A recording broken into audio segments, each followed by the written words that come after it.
We're recording the interview of Joon Shim. This interview is being conducted by Ericka Carter from the Wright State University Veterans Voices Project.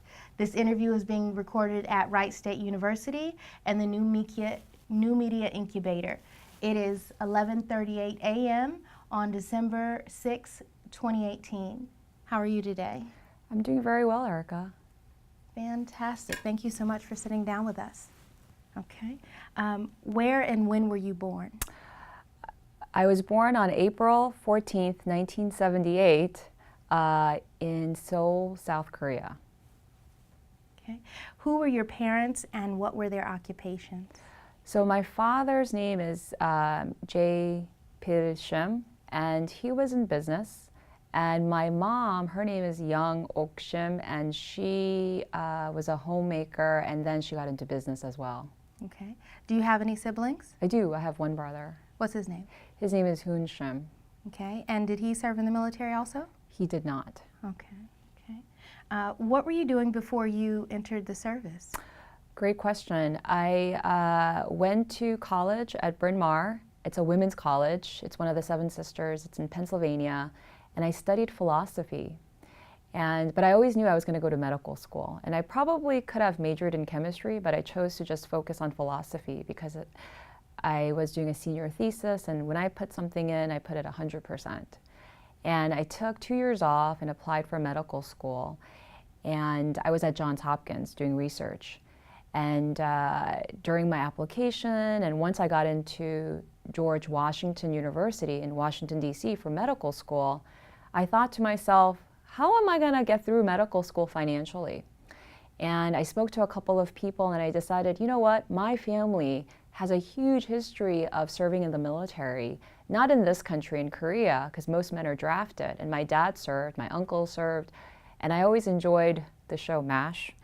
And so I thought, you know, what a great experience I would have to serve my country, my adopted country, where we immigrated. So I called all three branches. I called the Army, the Navy, the Air Force. And the first branch that called me was the Army. And I'm one of those people, oh, it's a sign, I should go with Army. And that's how I joined when I got accepted to George Washington and I decided to go there. I'm in DC, I would join the military and serve once I'm done with my training.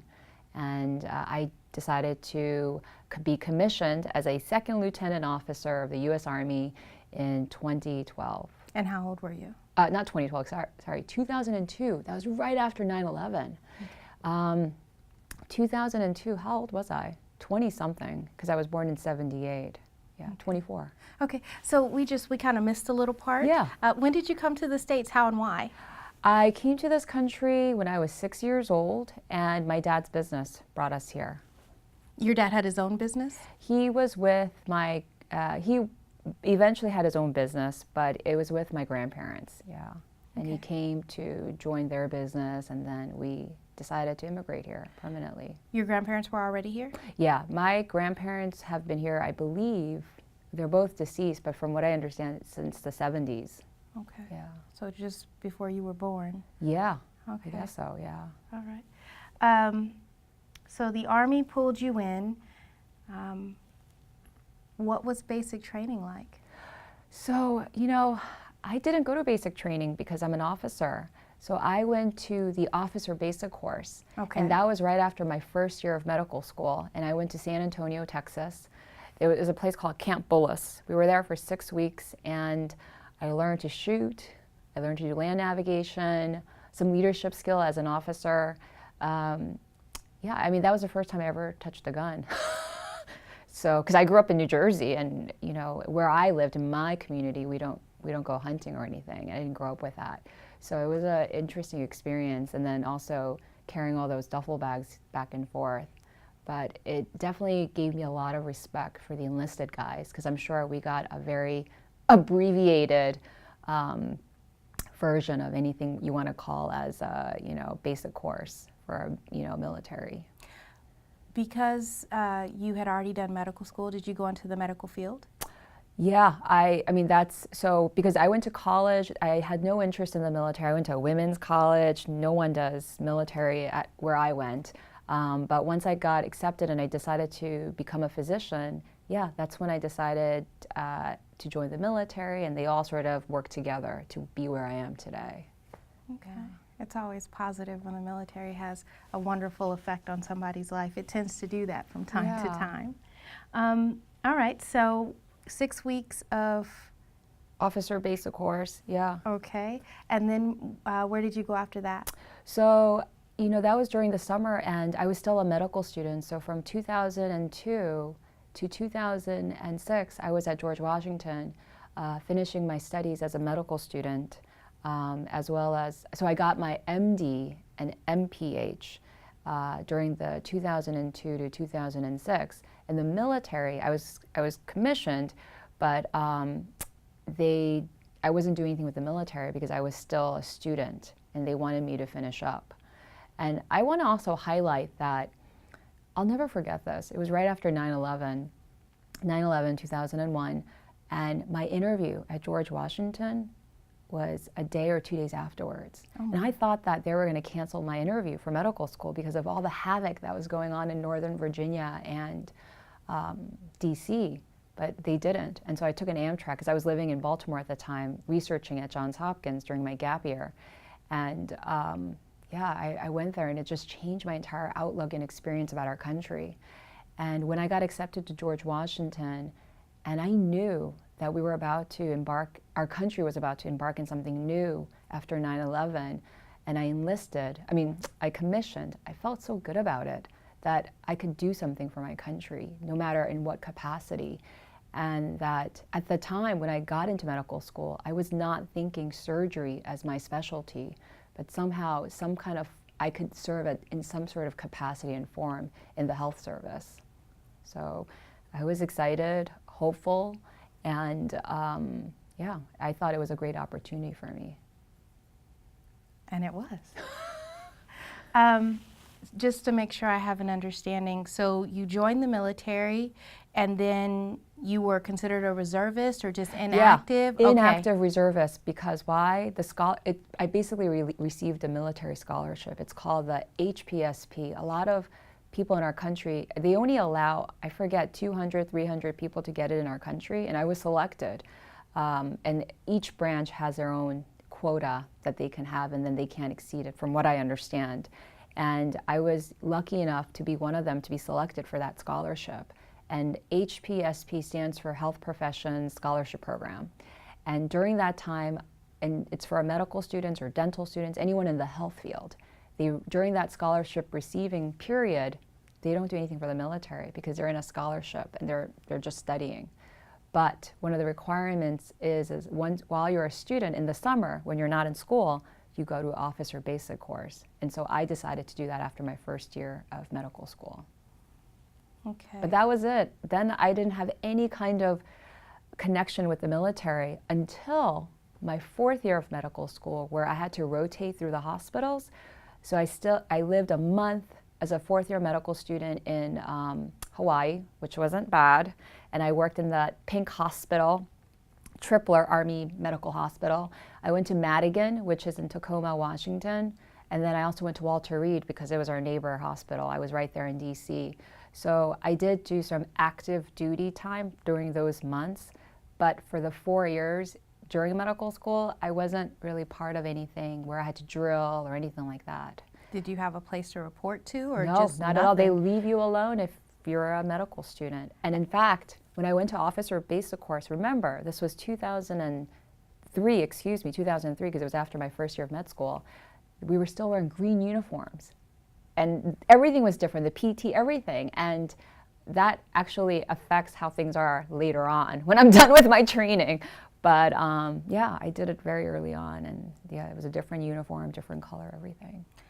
Now, when you say you got to your fourth year, before I get to that question, did the scholarship just pay for your school, or were they giving you money to exist and pay for your apartment and food and stuff like that also? Yeah, so they give you a stipend, and if you spend more, that's on you. So yeah, they do give you a housing allowance and books, and then they pay for your tuition. But you know, depending on where you go to medical school, obviously Washington, D.C. is very expensive. So I had to be, you know, frugal. like any other, yeah, what a good word. and get by. But the Army paid a tremendous amount for my medical education, absolutely. So you were like, this rocks. Yeah, I mean, a lot of my friends now who are in their 40s like me, they're, paying a lot of school loans and debt that no one really talks about. So. Okay. So jumping forward a little bit, thank you for your answer. You fourth year medical residency. Now I just watch a lot of shows, right? Like The Resident and The Good Doctor and stuff. So I don't think I have a full understanding of how this works in real life. Yeah. Okay, so you're fourth year and then the Army calls you up or you start interning? Is that what I'm understanding? Yeah, what a great question. A lot of people are confused. They just think you go to medical school, you're a doctor, you start practicing. No. So what happens is, and I explain that to a lot of people because it's not fair. If you're not in that field, how would you know? So in order to be a physician, you have to choose a specialty that you want to practice. You choose, you want to be a surgeon. What kind of surgeon? Orthopedic, a heart surgeon? Do you want to be a kidney doctor? Do you want to be a women's health, pediatrician? So you choose that during your medical school. So you finish the basic fund of knowledge to get the MD, right? Or a DO, depending on what school you go to. After you graduate, you have to do a residency, and that's how you learn your craft and your specialty. And I decided after my third year of medical school, I wanted to be a general surgeon. I love the teamwork. I love operating on people and giving them instant change that's for better quality of life. And I love using my hands. So it was the perfect choice for me for my specialty. And I knew in my heart, the first time I went into the operating room, this is where I belong. It felt like home. So I couldn't deny that feeling I had as a student. Now, most people who receive the scholarship, the HPSP Army Scholarship, they have to do their residency. And residency means internship and residency. Internship just is a fancy word for saying first year of residency. But the umbrella word should be residency. And residency just means you're a resident of the hospital where you're learning your craft for those years that's required. And most people who are like me who get the Army Scholarship, they're supposed to do their residency in a military hospital because you're a military recipient of a scholarship recipient. But somehow I was given a deferment. I was lucky enough for the Army to say, you know what, Dr. Shim? You get our approval to get trained outside the military. And again, we won't touch you until you're done. So I and 4 other people were selected that year to go outside the Army residency and do a civilian. So I applied and I interviewed at many programs and I got my choice, which was the University of Massachusetts. So I graduated from George Washington and I proceeded to the University of Massachusetts. And I was trained there to be a general surgeon. I was there for 5 years. Okay. Whoa, how old are you now? I am 40. No. At that point now? Yes. When I finish residency or when I go into residency? When you were done with Massachusetts. Okay, I was, I believe, 31 or 32. Yeah. Okay. And so now the Army's like, hey, remember us? Yeah, so my chief, I was a chief resident in 2010, and I get a call from the general surgery consultant. We all have consultants in our specialty, and he wanted to know, number one, how's my training going? And number two, where do you want to go? Because it's time to serve the Army now. And so I had my preference list, and we talked. He gauged me, and he decided to put me, after my residency, to Fort Campbell, Kentucky, with the 101st Airborne. That was where my assignment was. So I received a letter from the U.S. Army saying, Captain Shim, this is where you are supposed to report as of July 2011. So I got that letter, and I said, okay, I guess I'm going to Kentucky. And I moved, after my training in Massachusetts, to Kentucky, which was a completely different cultural change for me, for somebody who grew up, who immigrated from Korea to the United States and grew up in New Jersey. I went to elementary, middle, high school in northern Jersey, which is 10, 15 minutes from New York City. So I'm at the melting pot of our world. And now I'm in Kentucky, which is completely different. But I got there, and guess what? A couple of weeks into it, I get another letter saying, Captain Shim, you got to go to Afghanistan. I'm thinking, what just happened? I just moved. I just graduated. I just got assigned to Fort Campbell. I just literally undid my boxes, and now you're telling me I got to go to Afghanistan in a couple of weeks? It totally rocked my world and my family's world. I hadn't even bought my new boots yet because I had the old boots from 2002. So it was such a fast-paced thing that happened. A lot of things happened in 2011 for me. That was a critical year for me, a lot of growth, you know. So I got that letter. I had to put all my things in storage. And I went to Texas, where we do the CRC training and all that. And then I was sent to Afghanistan in October. Okay, so I want to just back up and get some information before we jump into deployment. So you arrived at Fort Campbell, and this is your first real Assignment in the Army. And your first experience on a base? Yeah. Okay. How did you adjust to that? I'm somebody who adjusts pretty easily just because of what I do for a living. I look at my environment, then I adapt. And I always look at it as a growing opportunity. How blessed am I to go from one environment to another, to learn about our country, because it is very diverse. And I actually love moving around, and it's part of my nature. I just always want to, I feel like we all have room for growth. And when I got to Fort Campbell, I thought culturally, wow, this is very different. I am somebody who went from a philosophy major at a women's college to a U.S. Army base where a majority are men. Complete difference. On top of that, my department where I'm a surgeon, I'm the only female surgeon. So it was a lot of adjusting that I had to do professionally as well as personally. But overall, at the time, I enjoyed it. Everything was so new to me, and I crave for knowledge and learning. So I found a couple of friends who are surgeons, and their partners were in the enlisted side. Some of them were chief warrant officers, so they showed me the ropes. They told me how to pack and get ready, and I was a very good student. I listened, I learned, I jotted down everything to prepare myself as much as possible, and I also told myself, you know what? I can't control anything. Whatever happens, I'm going to adapt and get through it. How did your family feel? What a tough question.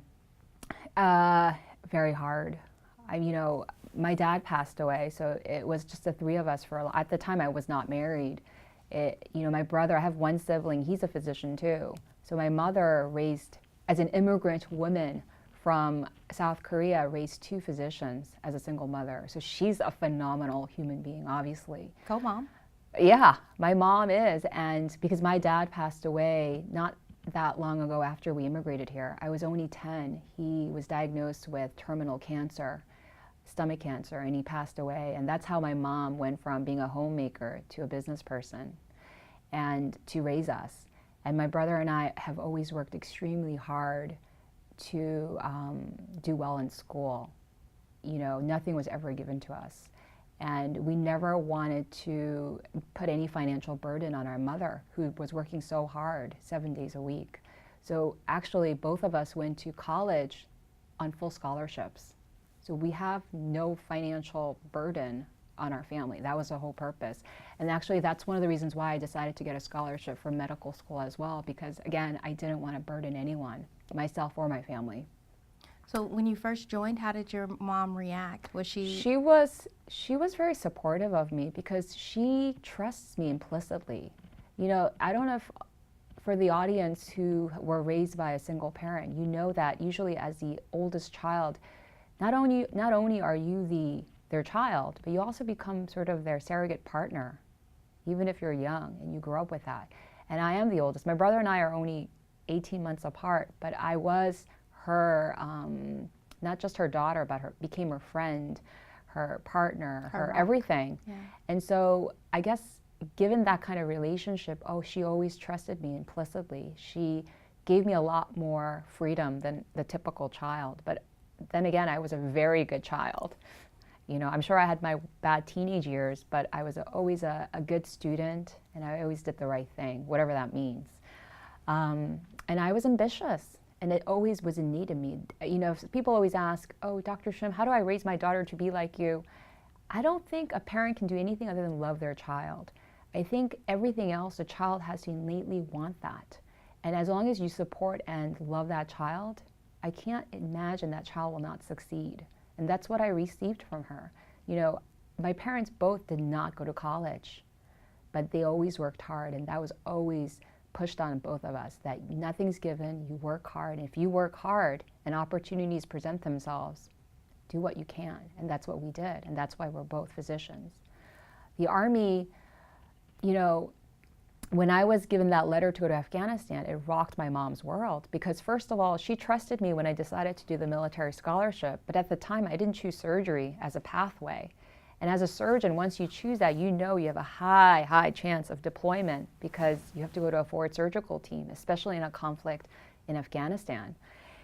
And when I received the letter that I'm going to Afghanistan, yeah, both my mother and my brother it's just the three of us for so long. They were in distress. I think my mom literally held her breath until I came back to the country after my first deployment. My brother, I mean, I can go into that later, but my brother sent me a package every single day, while he was getting his MD, PhD. He was extremely busy, but he made it a full-time job. That not only did he send me packages, but my medics, my nurses, the team. So you know, people never talk about the family members during deployments, but it's such a critical, integral part of making that soldier feel part of the community and the world. So yeah, without my brother or my mom, I probably could not have gone through my first deployment. I needed them. Okay. You mentioned some chief foreign officers that helped you get there. Are you in contact with any of those people still? Oh yeah, okay, we're still friends, and they're both out of Savannah, Georgia, and now they're out. But yeah, of course. And he actually got his pilot license, and he'll be flying here to Dayton because PSA, their branch is here. So yeah, I'm sure we'll cross paths. Okay, great. When he gets here. Great. Okay, let's get into the first deployment. Yes. Quick question: how many deployments did you have? I had 2 deployments. Okay. So let's cover the first one now. Okay. So you're headed to Afghanistan. Yeah. You just unpacked. You repack. You put your stuff in storage. Yes. Okay. And you go to Afghanistan. Tell me about how you got there. Yeah, what a journey. I don't think people in the public know what a soldier, and I'm an abbreviated person because we have enlisted guys that go to Afghanistan for more than a year. My first deployment, I was there for 7 months. Just to go to another country for one soldier is a production.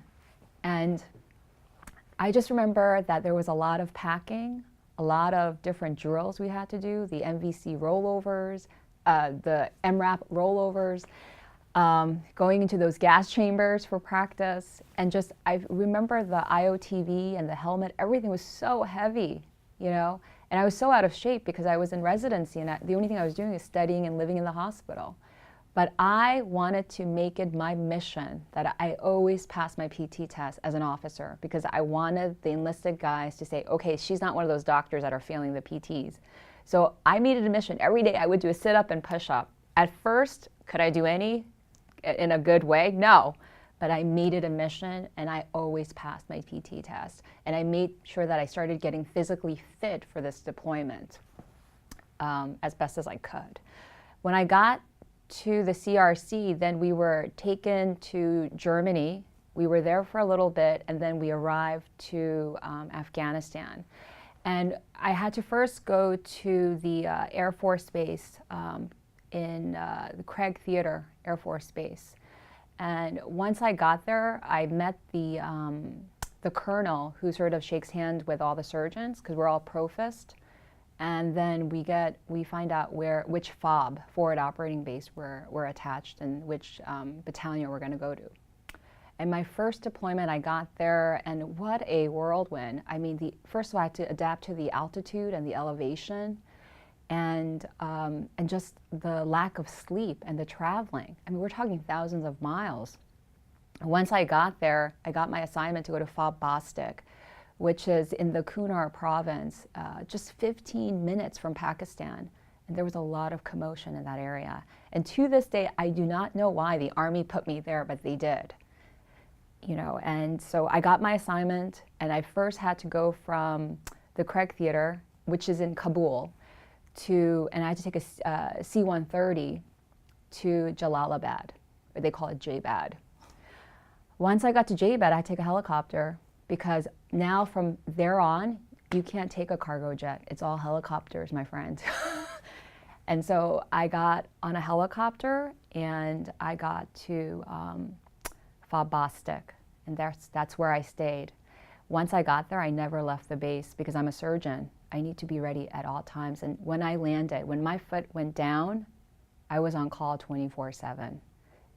I had no personal time, no me time. It was always, I'm on for our soldiers. And when I got there, a medic picked me up on a gator, and he said, "Are you the surgeon?" And I said, "Yeah." I think he was shocked that, number one, I'm a woman, and number two, I look so young. He picked me up and he said, "You know what, Dr. Shim? You already have a patient. We were just attacked when you were landing. We were getting rocketed." And when I got to the forward surgical team, when I went to that little makeshift building where we do our operation, there was a Afghan child there waiting for me. And that was my first patient that day when I was jet lagged. And I took care of him. And then after I did that, they showed me where my room was. It was this small little room that's divided by plywoods and garbage bags. And I was sandwiched around guys. What? Yeah, but we were separated, and they were all officers. But yeah, because I was the only female officer. Where are they going to put me? What, they enlisted at least? No, it was all part of the only forward surgical team. So it was all medics and our nurses. Yeah, that I was surrounded by, but that's how it was. And so I got there, I put my bags down, they showed me my room. I was in complete shock. There was a bed, and somebody used a plywood to make a desk for me, or there was a desk, and a rug, an Afghan rug. I remember that. And somebody left a pot of like a fern, like a plant there. I was like, oh, that's nice. And then I got out, and then the guy who I replaced shook my hand, gave me a quick tour, and he hopped on the helicopter and left. "See ya, good luck." And I was given a tour of the base, and they showed me all the areas where we were rocketed and what the DFAC looked like. We were going to have the dining, the gym. Everyone wants to see the gym. And then our linguists who interpret for us when we talk to Afghans. And yeah, that's when it started for me. And when I got there... What date was it? That was October of 2011. Okay. Yeah. Okay. Yeah, so we're talking 7 years ago now. Can't believe it. Yeah, it was such a learning experience for me, because I felt, even though I joined the U.S. Army in 2002, I had been in such a huge pause with my training and schooling that I was so distant from the military. And then all of a sudden, I'm now in Afghanistan as a captain, you know, serving. So I had to adapt. Again, it all comes to resiliency, which Army talks about a lot, and adaptability.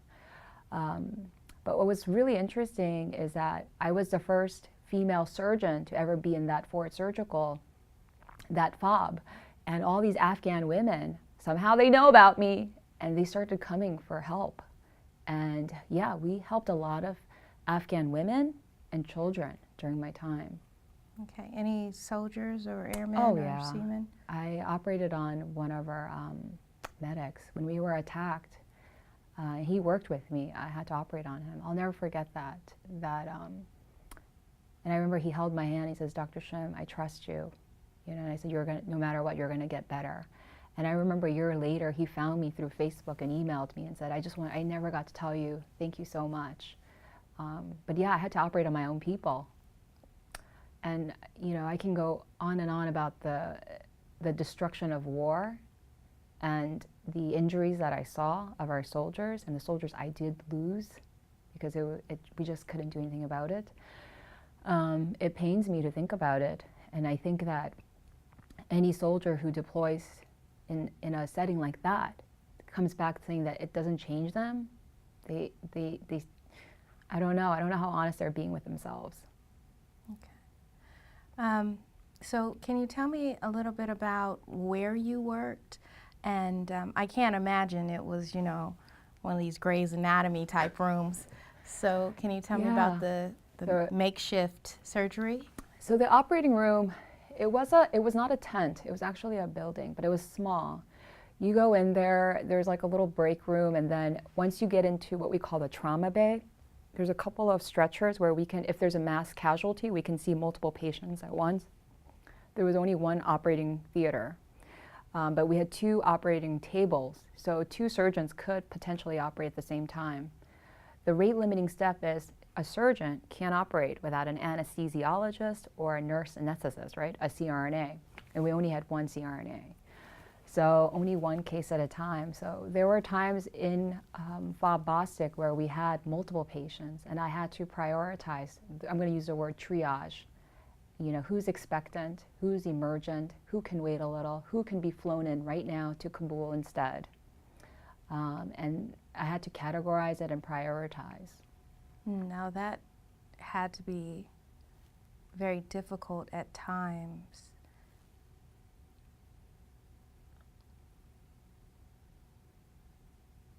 Being that, you came in as a second lieutenant, but suddenly you're a captain. And normally in the military, there's, a few years of having to deal with the lower enlisted, and you didn't get any of that. So was your being a captain, I assume that it's different in the medical field, but I'm just curious, how did they respect your rank, and how did you pull off your rank with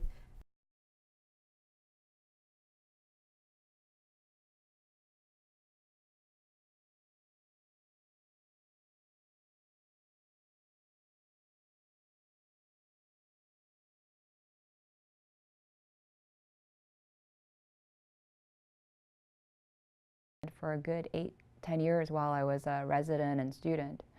I think that once you're done with your residency and you're a actual practicing surgeon, the lowest you can be is captain. So it was automatic that I would be a captain. In terms of and how do you work with the people below you, very easy. I was a chief resident in surgery. I'm used to that all the time.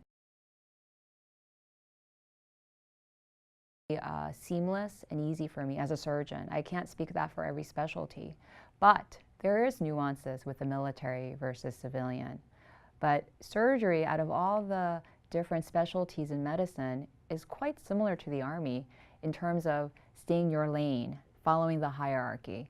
So for me, it was a very easy transition. But learning the nuances of a specialist, a sergeant, a staff sergeant, that is something that I had to learn while I was in Afghanistan. And once I learned it, I knew where people are and who my support system was and who I could go to. The first sergeant I can talk to, or the specialist who's always the backbone. And yeah, I knew I'm a quick learner. I knew right away who I can work with and where people are. So I think given my surgical experience, it wasn't that hard of a transition when I look back. I'm sure I would have said differently if you asked me there and then, but when I look back, it didn't feel that difficult. Okay, so I was in, I guess, I came in 2000, and I was a diesel mechanic, and so I'm the only girl on the scene also. Did you ever feel any pressure or difference because you were the only female? I did. I really did. I felt isolated at times. My first deployment was very isolating because, as a woman and having a leadership role, you're human. It doesn't matter who you are. And you need someone to talk to. But how do you, as a captain, surgeon, in a forward surgical team, talk to an enlisted female, which is far and few between in our little FOB? Most of it, when I saw a female soldier, I got so excited. I wanted to empower them and talk to them, but it wasn't a lot of them, So it felt isolating. But as I got more comfortable with everybody that I worked with, I remember once we had a girls' night where I had all the female medics and any of the soldiers who were interested to come into the breakout room. And I had one of my friends send nail polishes, and we got together and just watched a movie and popcorn, and just to say, you know what, yeah, it's only a few of us, but it's okay. Let's talk about, yeah. And it was such a great bonding experience for the female soldiers. And at that time, it wasn't Major or Captain Shim versus, you know, specialist, whoever. It was just us. And I want to say that at the very end of my deployment, as I got more comfortable, we did it a couple of times, and I remember the feedback I got from the ladies were that they had such a great time, and when are we going to do it again? Because that was such a morale booster. And I know that some of the male medics were like, oh, there's, you know, Dr. Shim doing that, but it brought the morale, and the female soldiers play such a huge role in Afghanistan as part of the female engagement team. And you know, sometimes when patients came in, especially the females, they did not want to be seen by a male physician, a male provider, a male nurse, anyone. So sometimes we had to have a female team just to take care of patients because we have to respect the culture. So yeah, we did some morale building kind of while we're deployed. I know in such austere environment, but we still did things that made us us, which are that we are women and we are soldiers, and we're going to get through this together. Wonderful. That is just so awesome to hear. Okay, so are there any other specific stories you want to tell me about this deployment? This first deployment, I just remember thinking, I actually kept a blog. Obviously it's private, but those are my thoughts. And I also have a notebook of all the cases that I operated on and the patients I took care of. I still, to this day, haven't had the strength to look back at them yet because I think it's still raw for me, some of those patient encounters that I went through and some of the soldiers that we lost. And so, but I have it. I documented it in my own words. And, you know, one day I'll sit down and look back and know that we did a lot of good for our soldiers. But you know, I think as a physician, I'm very hard on myself. I always want the best, and there are things that you just can't control. And yeah, it saddens me. You know, I'll never forget, we lost a soldier on Christmas Day. And when he came into the forward surgical team, he was dead on arrival. He had no signs of life, and I had to call his death. And in my mind, I was thinking that family who's going to receive that phone call about this soldier who passed on Christmas Day, who has 2 kids, a wife back home, and parents, how will they relive Christmas for the rest of their life? And at that moment, it wasn't that I was thinking about myself. It was just as a human being. Forget the fact that we're soldiers and I'm a doctor and that's a patient. A human being and how that affects the ripples of that family. And you know, I remember when the two Blackhawks came to pick him up, his body, and all of us on that base came out to say our goodbye. And I can't explain to you the palpable mood that I felt. You know, all of us as soldiers, that's our job, to be deployed and serve our country, but to lose a brother like that on a holiday that we look back as a time with family and love, I just can't imagine. And I have so many other stories of when it's major holidays in our country, the Taliban love to fight us during those times. Don't they? And we get very busy. So yeah, when Thanksgiving comes, Easter, Christmas, we get extra ready because we know that something's going to come. And unfortunately, back in our country, all of that's not reported by news. You know, news report what's sexy or what's interesting, and everything is interesting when it's our people, when it's our U.S. soldier. And yeah, I mean, one day, maybe if I have years down the road, I'll look back at my notes of my patients and the things I wrote about it, you know.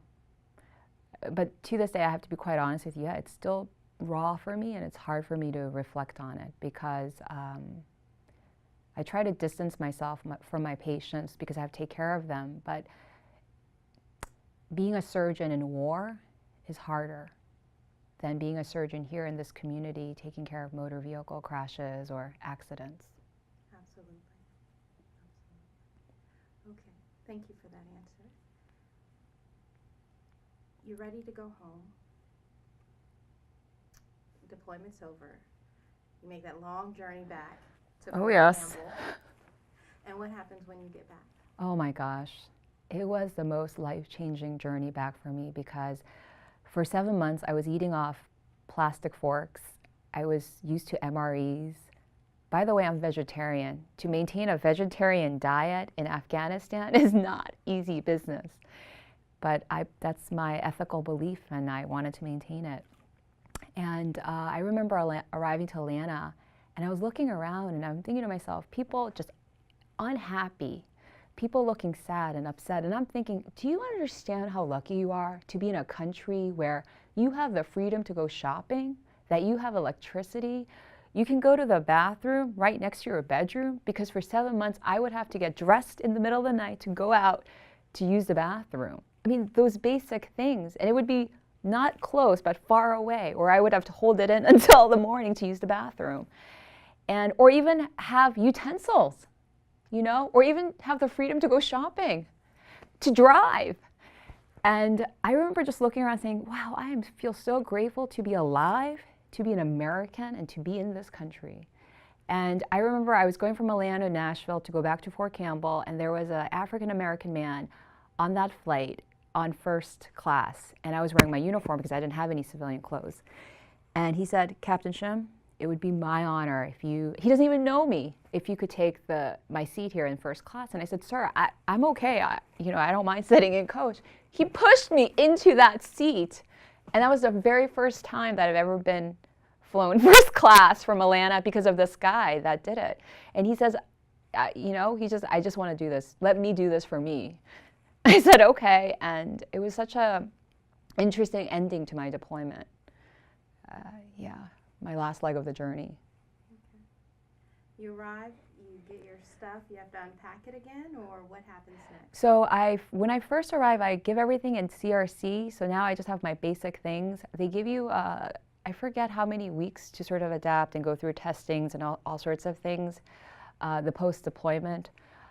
It's amazing how the human mind works, because I try to sort of put things in compartments and I move on. And yeah, it just feels like I moved on. I'm sure during that time I was feeling all sorts of emotions. I think at the time, yeah, I was adapting. And I remember my family told me that I was acting strange, that I wasn't the old self. Something happened to me, that my brother made those comments a couple of times. Not good or bad, just that there's a change about me. And my mom as well. My friends too, actually. Because every time, I'm a very optimistic person, but I became even overly optimistic when I came back, because I was so grateful that I don't know, I was just in a streak of feeling gratitude constantly about the freedom that I really had. And when I look at the flag, it had a different meaning after that first deployment. You know, to this day, I still choke up when I hear the national anthem now, because it means something so different to me than it was before my deployment. How long was your original contract? With the military? Yes. So I was supposed to leave the military July 2015. Yeah. Okay, so it's like, it's not really a contract because it's based on that scholarship. Mm-hmm. So I owed 4 years as an active duty. Okay. Yeah. You get back, you try to come back to some feeling of normalcy, which is difficult for anyone. And I can imagine it was more so for you in your line of work. You're back at Fort Campbell. What happens now? I practice as an Army surgeon, so I get to Fort Campbell and I treat all the active duty soldiers and their dependents. And I have a busy practice at Fort Campbell. You know, Fort Campbell is one of those installations where we have a pretty, it's a big base, and we serve a lot of members. Now, within our own Department of Surgery, people come in and out. There isn't a consistency because we're all deploying, or we're all taking turns to go somewhere. And so at any time there would be 2 or 3 of us at most. So yeah, I would take call, I would take care of our soldiers, and I also have a niche, I have an interest, which is weight loss and obesity. It's a huge epidemic in our country. And so I was providing weight loss surgery, bariatric surgery to not the service members, but to the dependents. And so that's what I was doing on top of everything else, general surgery. Okay. And how long were you in Fort Campbell before you received orders again? Right, my dwell time, 11 months. I have 11 months of dwell time, then I received another letter saying, you gotta go back. And which shocked me, because I'm like, aren't there any other surgeons around? You know, and I was the only female surgeon. I'm like, are there no other female surgeons? I don't understand. I mean, who knows what the formula is? Because in my department, I was the only one that had deployed back to back. The other guys went to Honduras or Kuwait or, you know, Egypt, but I was sent to Afghanistan. It was like a running joke, you know, like, oh, here we go again. But yeah, it was 11 months of dwell time, and then I was sent this time to FOB Salerno, which is still considered RC East because they divide Afghanistan into East, West, South, North, and yep. So I went again that following year. And how was this deployment? It was different. It was a bigger group. You know, that other forward surgical team was smaller. It was split. This one was definitely bigger, and it was not as busy because the Army loves to use the word retroactive, and they were retroactive, so the base was going to close down, so we were slowing the tempo. We still got patients through the other COPs or FOBs, but it wasn't as busy as FOB Bostic. And I was there for 6 months, and it was in the summer, so it was 120 degrees sometimes. It was hot. But yeah, we did a lot of great work also. You know, actually, one of the most memorable patients I took care of in that second deployment was a girl. She came in, I think she was picking up an IED, and she had a traumatic amputation. We took care of her, and then we were able to transfer her to a French hospital for children in Kabul. And she lived. And then guess what? Somebody from the Shriners in Los Angeles saw her article, and they flew her all the way from Afghanistan to Los Angeles to give her prosthetic arms. And guess what? She has talent for art. And some of her artwork were shown in a gallery in LA. And one of the nurses saw the article and said to me, do you remember this girl that we took care of? So it made me feel so good that if this girl becomes the future, I don't know, Picasso, that we were part of that. Yeah. Made me feel so good. I mean, she was like one of the more memorable patients we took care of. I can't express to you how much our servicemen and women not only help each other out during deployments, but the community there. Yeah, we have a really big heart. So. Agreed.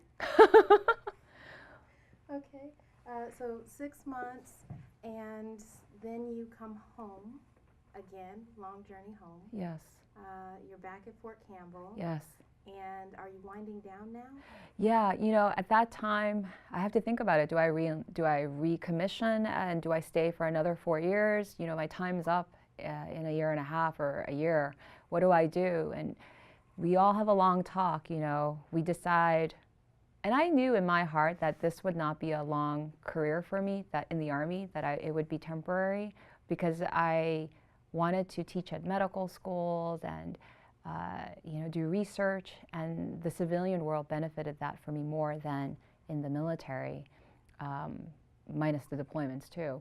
So I did not re-sign any contract, and I decided to receive my DD-214 a year later, and that's what I did. So I finished up my time after my second deployment at Fort Campbell as a general surgeon there. You said we decided. Who was we?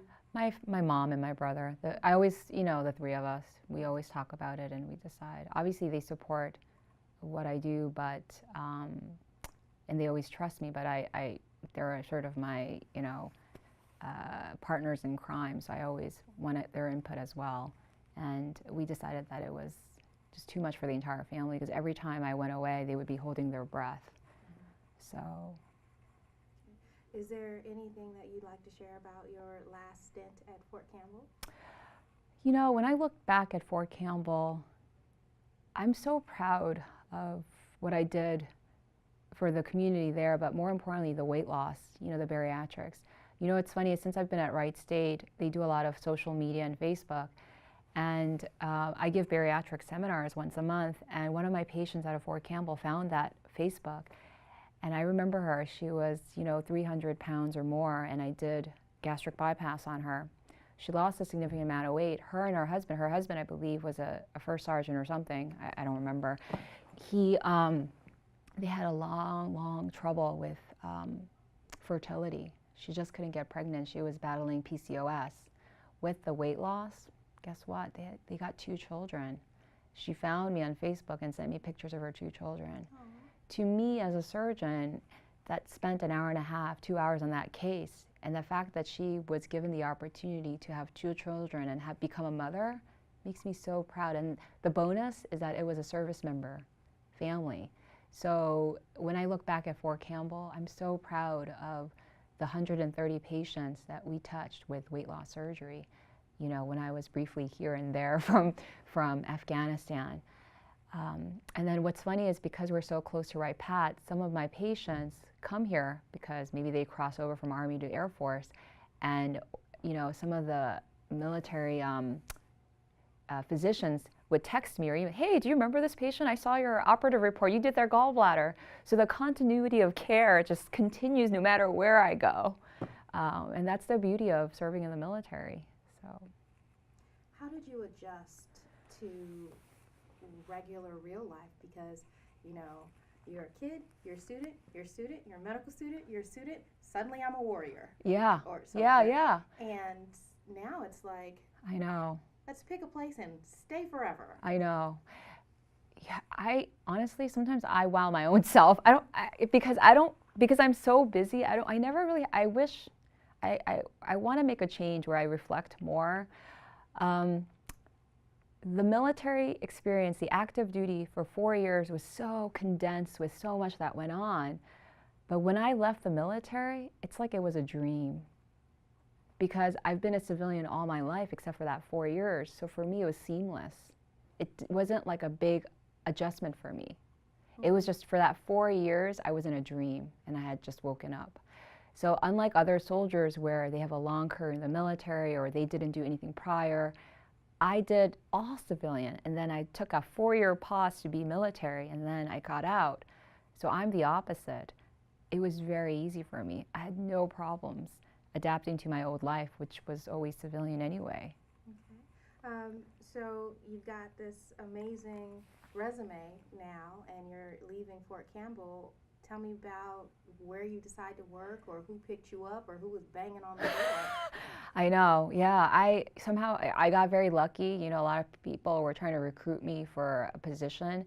I knew that in my heart I always want to teach. I want to be an excellent clinician and a surgeon. And I was looking for a medical school where I was needed, where there were gaps that I could fill. And I was looking for diversity. Diversity meaning in surgery, it's still mostly heavily white males. And I'm the complete opposite. I'm a Asian female surgeon. And when I was interviewing at all these different academic facilities, Wright State, Boonshoff School of Medicine, the Department of Surgery, the chair at the time was a woman. The division chief is a woman. And then the other colleagues are of different ethnic groups and the diversity. It just didn't look like the face of a surgery department. It was so unique. And I felt as though I fit in. And I could see that I could do a lot of good with my experience. And I love the fact that Wright Pat is right here, and that every year we train Air Force surgical residents, that would be my way, indirect way of still serving our country. So it was a no-brainer. Yeah, I'll move to Ohio, live in Dayton, and work at Boonshoff and Miami Valley and all these other hospitals nearby. So that's how I came here. So you're very busy. You teach. Do you still operate? Oh yeah. And oh where yes. do you operate from? So I take emergency call. I also do trauma. I do bariatrics. So I definitely, a big percentage, more than 50% of my time is operating. Because I'm a surgeon, that's my craft. I operate out of Miami Valley Hospital, Kettering Medical Center, Grandview, Sycamore. So in 2018, surgeons drive around hospitals because of why? Insurance.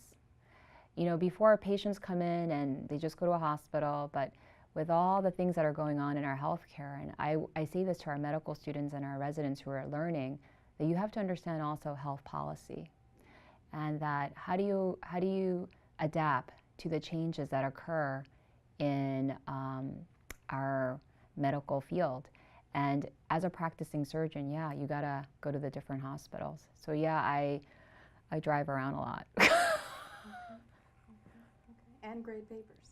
Yeah, and I teach and I do research, but I think that, you know, everyone's different and everyone has a, you know, what, I guess like the question I ask everybody is, what gets you up in the morning? What gets you going?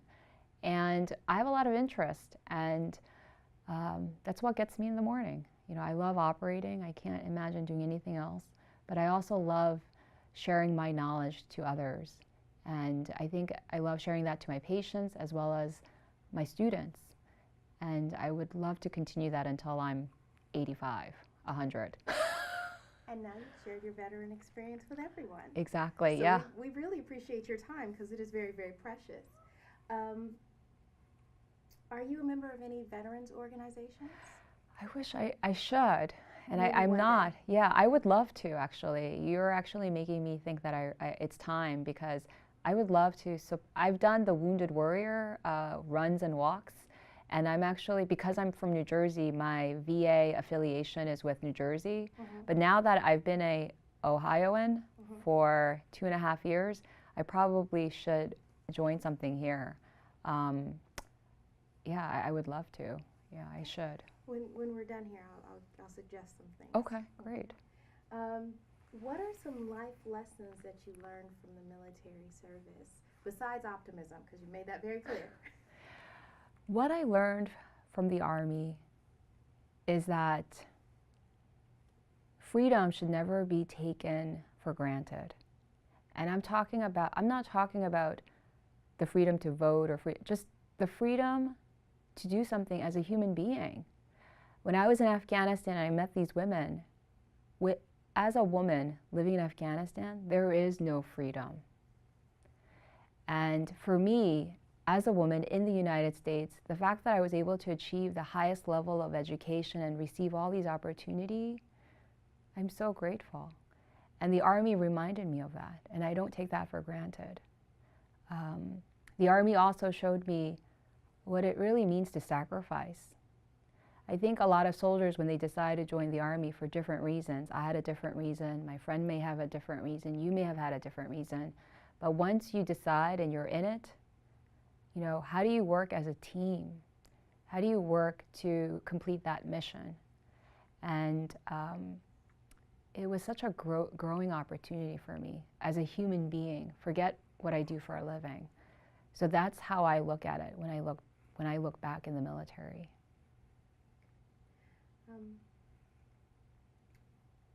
How has your military service impacted your feelings about war in the military in general? Well, I'm going to be honest with you. Please do. I think it's unnecessary. Okay. You know, I remember when I was in my first deployment, half the time we were looking at each other, all of us on base, thinking, what the heck are we doing here? Why are we even here? We're doing it because that's our job. We're a soldier, and our government says, you got to go here. But we didn't understand exactly what we're trying to achieve. And maybe because we're not higher up, we're not showing, but even for me providing all this surgical care, there were times where I was frustrated. I didn't know what I was doing, what I was doing, why we were there. And so losing soldiers, it pains me when I don't know exactly what our end goal is.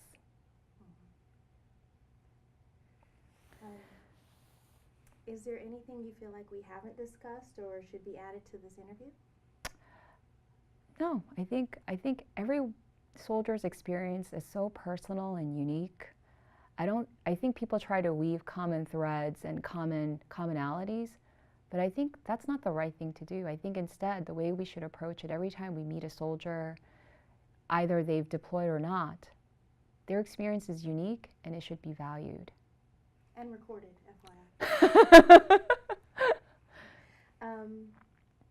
What rank were you still a captain when you got out? No, right after my first deployment, I became a major. Okay. So I was a major for the majority of my time in active duty, actually. Okay, that's great. All right. What message would you like to leave for future generations who will hear this interview? That I have two things I want to say. One thing is for the people who go to medical school and decide, I want to take the scholarship to do what Dr. Shim did, HPSP, so they pay for everything. Really think hard and long about your decision. It's not for everybody. And it really it's a very personal decision. And you have to know what you're willing to sacrifice and what you're willing to adapt to. And I would definitely say that my personal experience is not the same as the next surgeon who does this scholarship.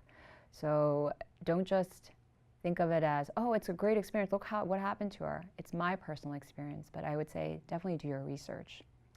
The second thing that I would say is, as an American, I really believe that we should all take 1 year after high school, or I know that financially it's not feasible for everybody, but somehow we should all, as Americans, serve our country in some sort of capacity, even if it's not military, because I feel that after you serve, you're in it. This country means something different. You're not just living in the country, it's your country. So I guess, yeah, I want every American citizen to serve in some sort of capacity, either volunteer, serve in the military, some way where you feel that you're part of this country and you're serving. I bet it would be a different experience for all of us then. Again, just thank you so much for your time today. You rocked this interview. I really enjoyed it. And this will conclude the interview with Joon Shim. Thank you very much.